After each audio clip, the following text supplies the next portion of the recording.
નમસ્તે બાળ દોસ્તો, ડીકે એજ્યુકેશન ચેનલમાં આપનું સ્વાગત છે. આજે આપણે ધોરણ 6ની સ્વાધ્યાય પોથીના ભાગ 3માં સામાજિક વિજ્ઞાનમાં પાઠ 4 ભારતની પ્રારંભિક રાજ્ય વ્યવસ્થાનું સોલ્યુશન જોઈશું.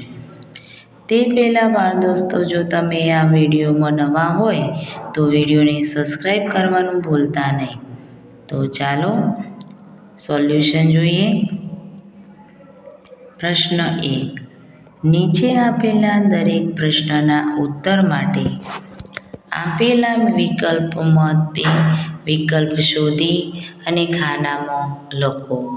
એમાં પહેલું છે કે નીચેના પૈકી કયું રાજ્ય મહાજનપદ નથી? તો એમાં છે વજ્જી, બીમાં છે કોસલ, સીમાં છે પાંડ્ય અને ડીમાં છે ગાંધાર. તો જવાબ આવશે સી. બીજું છે વજ્જી એટલે વૈશાલી, તો મગધ એટલે મથુરા, કુશીનાથ, તક્ષશિલા કે રાજગૃહ? તો જવાબ આવશે ડી રાજગૃહ. ત્રીજું છે કે મગધ વર્તમાન સમયમાં કયા રાજ્યમાં આવેલું છે? ઉત્તર પ્રદેશ, દિલ્હી, રાજસ્થાન કે બિહાર? તો જવાબ આવશે ડી બિહાર. ચોથું છે કે અંગુત્તર નિકાય ગ્રંથ કઈ ભાષામાં લખાય છે? સંસ્કૃત, પાલી, પ્રાકૃત કે હિન્દી? તો જવાબ આવશે બી પાલી. પાંચમું વિધાન છે કે મહાજનપદ મુજબ કુશીનારા કયા રાજ્યની રાજધાની હતી? તો વજ્જી, અંગ, મલ્લ કે વત્સ? તો જવાબ આવશે સી મલ્લ. છઠ્ઠું, નીચેના પૈકી રાજાશાહી રાજ્ય વ્યવસ્થા ક્યાં જોવા મળતી નથી? મગધ, અવંતી, કોશલ કે વૈશાલી? તો જવાબ આવશે ડી વૈશાલી. સાતમું, બિંબિસાર કયા વંશનો શાસક હતો? મૌર્ય વંશ, નાગ વંશ, નંદ વંશ કે હર્યક વંશ? તો જવાબ આવશે ડી હર્યક વંશ. આઠમું છે વૈશાલી તો લીચ્છવીઓ, તો કપિલવસ્તુ, તો વિદેહ, મલ્લો, શાક્યો કે એક પણ નહીં? તો જવાબ આવશે સી શાક્યો. જવાબ આવશે સી શાક્યો.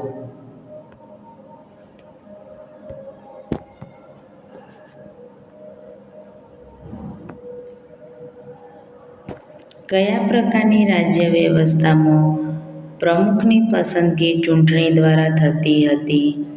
ગણરાજ્ય, રાજાશાહી રાજ્ય વ્યવસ્થા? સી એ અને બી બંને, ડી એક પણ નહીં? તો જવાબ આવશે એ ગણરાજ્ય. 10મું છે નીચેનામાંથી કયા મહાજનપદનું હાલનું એટલે કે વર્તમાન સ્થાન માળવાનો પ્રદેશ છે? તો જવાબ આવશે ડી અવંતી. હવે પ્રશ્ન 2. બંધ બેસતા જોડકા રચો. તો અહીંયા વિભાગ અ ઉત્તર અને વિભાગ બ આપેલો છે. તો વિભાગ અમાં આપણને મહાજનપદો ધનનંદ, કંબોજ, કુરુ અને કાશી આપેલું છે. બ વિભાગમાં છે નંદવંશ, લાજપુર, વારાણસી, સોળ અને ઇન્દ્રપ્રસ્થ. તો પહેલામાં જ ઉત્તર આવશે, એની સાથે ડી આવશે. એટલે એની સાથે ડીમાં છે ગણ 16, એટલે કે મહાજનપદો એટલે કે 16. બીજું છે ધનનંદ, તો એની સાથે આવશે એ નંદ વંશ. ત્રીજું છે કંબોજ, તો એની સાથે આવશે બી એટલે કે લાજપુર. ચોથું કુરુ, તો એની સાથે આવશે ઈ ઇન્દ્રપ્રસ્થ. અને છેલ્લું કાશી, એની સાથે આવશે સી વારાણસી. પ્રશ્ન 3. મને ઓળખો. પહેલું છે હું નંદ વંશનો સ્થાપક છું. તો જવાબ આવશે મહાપદ્મનદ. બીજું છે હું વર્તમાન સમયમાં ગોદાવરી નદીના કિનારાનો પ્રદેશ છું, તો અસ્મક જવાબ આવશે. હું બિંબિસારનો પુત્ર છું, તો જવાબ આવશે અજાતશત્રુ. ચોથું મારી રાજધાની અયોધ્યા છે, તો જવાબ આવશે કૌશલ.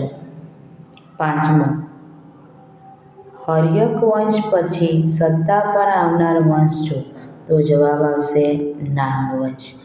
પ્રશ્ન 4 યોગ્ય શબ્દ વડે નીચેના વિધાનોની ખાલી જગ્યા પૂરો. પહેલી છે કે હર્યક વંશનો સ્થાપક ખાલી જગ્યા હતો, તો જવાબ આવશે બિંબિસાર.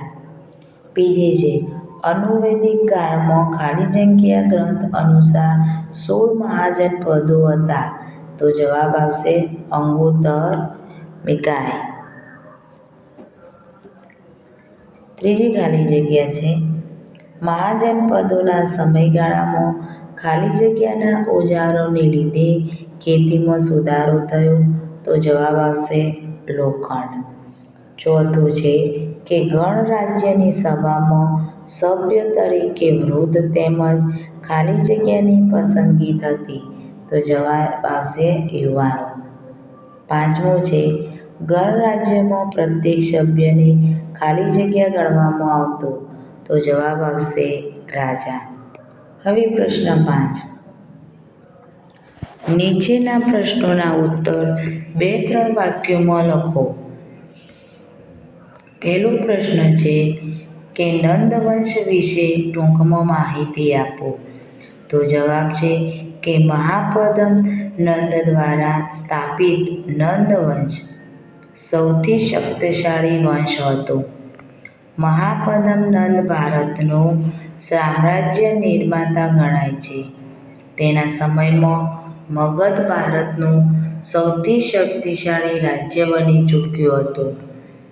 સિકંદરના ભારત પરના આક્રમણના સમયે મગધ પર નંદવંશનો ધનનંદ નામનો રાજા શાસન કરતો હતો. હવે બીજું છે નાગવંશ વિશે જણાવો.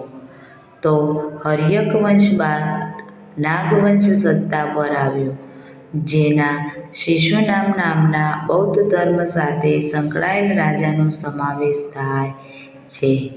હવે ત્રીજું છે ગણરાજ્ય સમયના સમાજ જીવન વિશે ટૂંકમાં માહિતી આપો.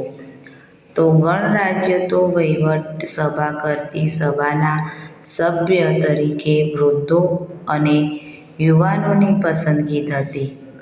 ગણરાજ્યમાં દરેક સભ્ય રાજા ગણાતો. સભાનું સ્થળ સંદાગાર તરીકે ઓળખાતું.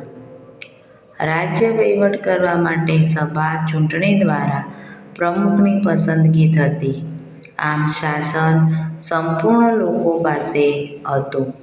હવે ચોથું છે ગણરાજ્ય અને રાજાશાહી રાજ્ય વ્યવસ્થામાંથી તમને કઈ શાસન વ્યવસ્થા ગમે, શા માટે? તો મને ગણરાજ્ય વ્યવસ્થા ગમે છે. ગણરાજ્ય વ્યવસ્થામાં રાજાની પસંદગી ચૂંટણી દ્વારા થાય છે, માટે હંમેશા સારા, યોગ્ય અને સક્ષમ શાસકો શાસન કરે છે. આવા શાસકો દ્વારા શાસન પ્રજાહિત અને પ્રજા કલ્યાણને લગતું હોય છે અને કોઈ રાજા પોતાની મનમાની કરી શકતા નથી, માટે ગણરાજ્ય વ્યવસ્થા ગમે છે. હવે પ્રશ્ન 6 નીચે આપેલા પારિભાષિક શબ્દોની સમજૂતી આપો. પહેલું છે કે જનપદ. જનપદ એટલે માણસના વસવાટનું એક ક્ષેત્ર કે સ્થાન. બીજું છે વીર. વૈદિક શાળામાં સભા અને સમિતિ જેવી રાજકીય સંસ્થાઓ અસ્તિત્વમાં હતી. આ સમુદાયને વીર કહે છે. ત્રીજું છે ઘૂસણપાત્ર. માટીના વાસણો ઉપર કરવામાં આવતા ચિત્રાંકનને ચિત્રિત ઘૂસણપાત્ર કહેવાતું. ચોથું છે સંથાગાર. ગણરાજ્યોએ રચેલા ગણરાજ્યની સભા જે સ્થળે યોજાતી હતી તે સ્થળને સંથાગર કહેવામાં આવતું. પાંચમું છે કે ગણરાજ્ય તો લોકો દ્વારા પ્રત્યક્ષ કે પરોક્ષ પદ્ધતિથી ચૂંટાયેલા વડા દ્વારા શાસિત રાજ્યને ગણરાજ્ય કહેવામાં આવે છે. પ્રશ્ન 7. ટૂંક નોંધ લખો. તો ટૂંક નોંધ છે કે વૈશાલીનું વજ્જી રાજ્ય. રાજસત્તાક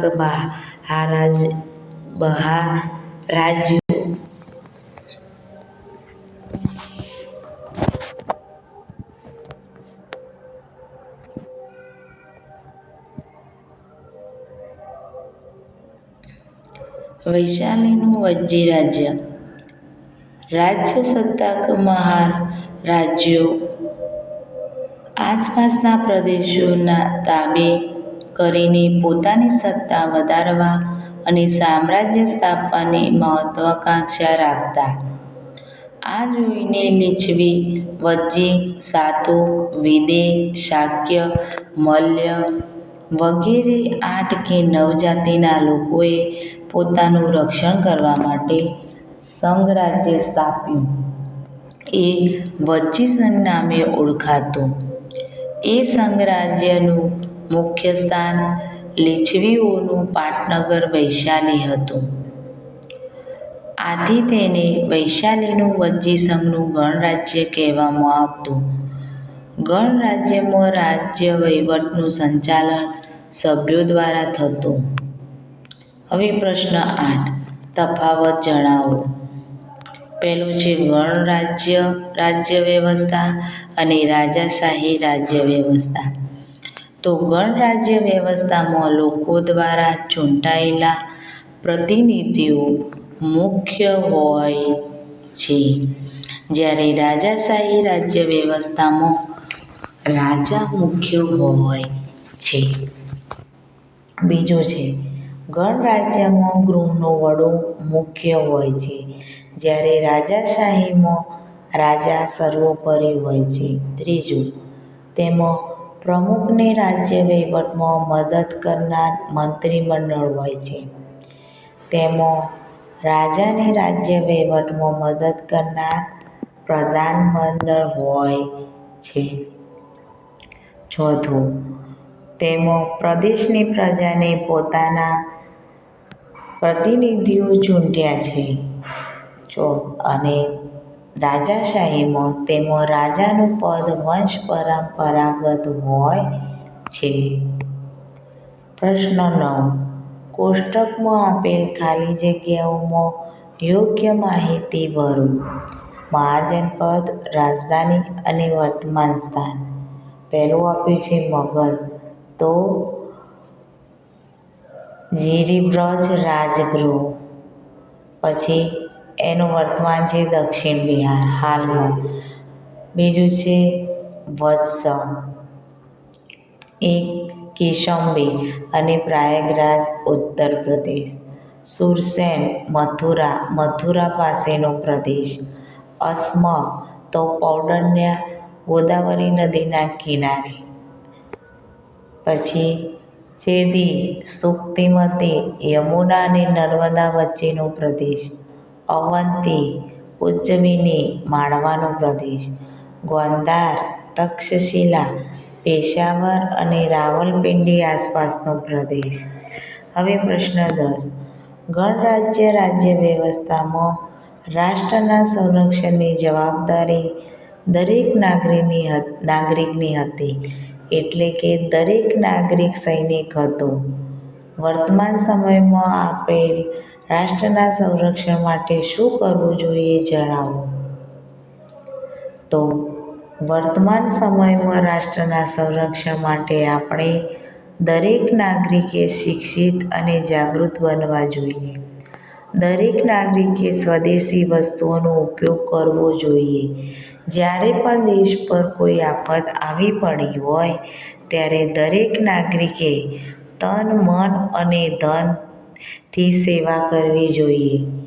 આપણે જાતિ, જ્ઞાતિ અને ધર્મ જેવા ભેદભાવના નામે લડવાના બદલે સંપીને રહેવું જોઈએ.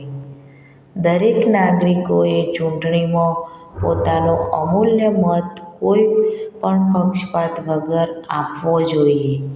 આ પ્રકારે દરેક વ્યક્તિએ વર્તમાન સમયમાં રાષ્ટ્રના સંરક્ષણ માટે કાર્ય કરવા જોઈએ. પ્રશ્ન 11.